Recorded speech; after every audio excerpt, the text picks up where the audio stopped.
Nga. Beep, beep, beep, beep, beep. Ang Tagalupa na viral ang mukha. Bip, bip, bip, bip, bip. Bumibip, bip, bip, bip, bip, bip, bip, bip, bip, bip, bip na ba? Ang lahat. Martian. Beep, beep, beep, beep. And Rico Pañero. Bip, bip, bip, bip, bip. Beep, beep, beep, Bip, bip, bip, bip, bip. Bip, bip, bip, bip, bip. Just FM. Beep, beep, beep, beep, beep. Umaga! Mga yes, friend! Bip, bip, bip, bip, bip. Wednesday, mga yes friend, dito sa 101.1 Yes FM. Kasama nyo pa rin niya, Rico Pañero. At ang cuteness overload. Grabe, ang cute-cute ko! Nakakagigil yung cuteness ko talaga, Rico Pañero. Okay, sa mga yes friend natin dyan. Sa mga yes friend natin dyan, kamusta kayo kahapon? Diyos ko, napakainit! Alam niyo, nakakatawa, no? Kasi, every time mga yes friend na merong pumapasok mula sa labas dito sa Manila Broadcasting Company, sa opisina, lahat ng sinasabi, Martian, ay... Ang init! Yung iba nga, Rico Pañero, Ano? nagmumura pa eh. Blip, blip! Ang init! Totoo yan. Kasi kailangan mo sabihin eh. Di ba mga yes friend, kailangan mo sabihin na ang init. Kailangan mo express. Kailangan ipaalam mo sa buong mundo na ang init-init. Mahirap mga yes friend kapag sinarili mo lang.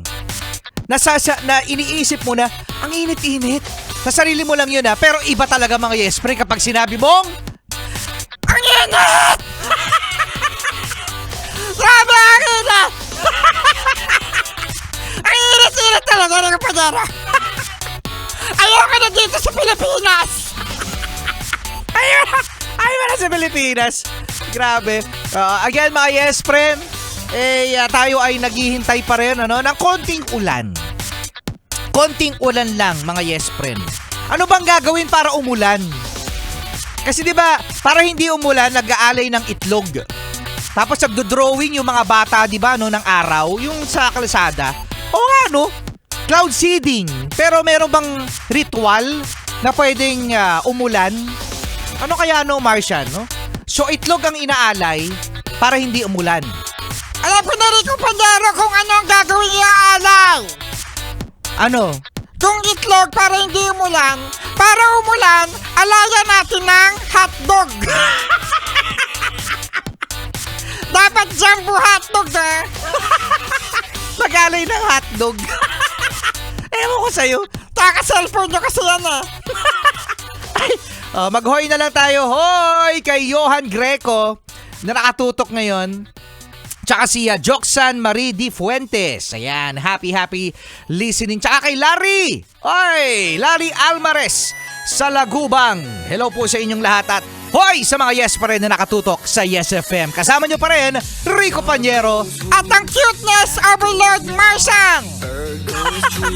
Dito pa rin sa Yes FM. Cow goes moo, frog goes croak.